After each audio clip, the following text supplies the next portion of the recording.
సాగిపోవుడి అని ఇశ్రాయేలీయులతో చెప్పుము. నిర్గమకాండం 14వ అధ్యాయం 15వ వచనం. ఆ ఇశ్రాయేలీయుల సుదీర్ఘ ప్రయాణాన్ని ఊహించుకోండి.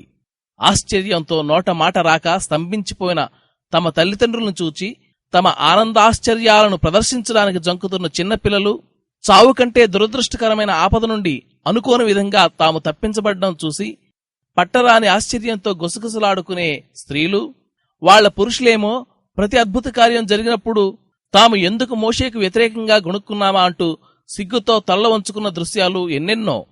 ఆ విస్తారమైన సముద్ర జలాలు గోడగా నిలిచిన సంఘటనను మననం చేసుకుంటే కేవలం ఒక్క వ్యక్తి విశ్వాసాన్ని వమ్ము చేయడం ఇష్టం లేక తన చెయ్యి చాపి సముద్రాన్ని చీల్చిన దేవుణ్ణి ధ్యానిస్తే తన వారి కోసం ఆయన ఏమేమి చేస్తాడో తెలుస్తుంది. ఆయన ఆజ్ఞాపించిన దాన్ని తూచా తప్పకుండా ఆచరించడానికి భయపడవద్దు. మహాఘోషతో నీ దారికి అడ్డుగా నిలిచిన జలరాశి మిడిసిపాటుకి కలవరపడవద్దు. జలతరంగాల ఘోషపైన, సముద్రాల అలలపైన ప్రభువైన దేవుడు రాజై ఆసీనుడై ఉన్నాడు. గాలి తుఫాను అంటే ఆయన చెంగు రెపరెపలాడమే.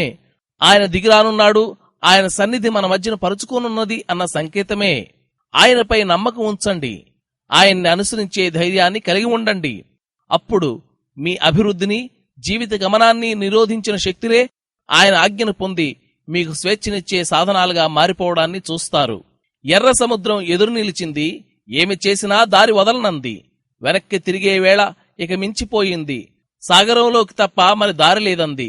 నిబ్బరమైన గుండెలతో నిరీక్షించండి. కలవరపురేయంతా కదిలిపోనివ్వండి.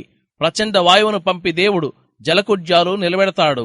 నిలిచావేం, సాగిపో అని నీ ఆత్మతో అంటాడు. చేయి పట్టి చివరిదాకా చేరుస్తాడు. నీటిగోడలు అలా నిలిచే ఉంటాయి. పగవాడు రాలేడు, కెరటాలేమీ చేయవు. మహాసముద్రం నిన్ను ముంచెత్తదు. తరంగాలు తలెత్తవచ్చు, వాటి నొరగ బుసలు కొట్టవచ్చు. నీ అడుగులైతే ఆరిన నేల మీదే. నీ స్తుతిపాట దేవుడు వేసిన బాటలోనే. మేఘం క్రింద ఉదయపు మహిమలో దైవదర్శనం అవుతుంది. సముద్ర తీరాల నుండి సాగిపోయి గతంలో నీవెప్పుడూ చూడని హితమైన దేశానికి వస్తావు. నిన్ను తరిమిన సైన్యంలాగే నీ భయాలు కూడా సమసిపోతాయి. ప్రశస్తమైన చోట ఆయన్ని ప్రసిద్ధి చేస్తావు.